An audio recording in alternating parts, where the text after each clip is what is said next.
घरात वाणी जपून वापरा.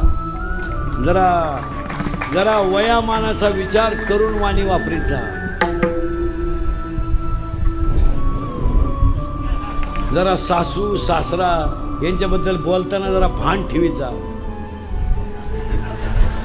आता एक सरळ सांगू का तुम्हाला, सासऱ्याला आणि सासूला बोलायचा तुम्हाला काही अधिकारच नाही. मुळात तुमचा खिलारी तुम्ही पाहिजे, हे तुमच्या नवऱ्याचा विषय, तुमच्या सासऱ्याचा विषय नाही.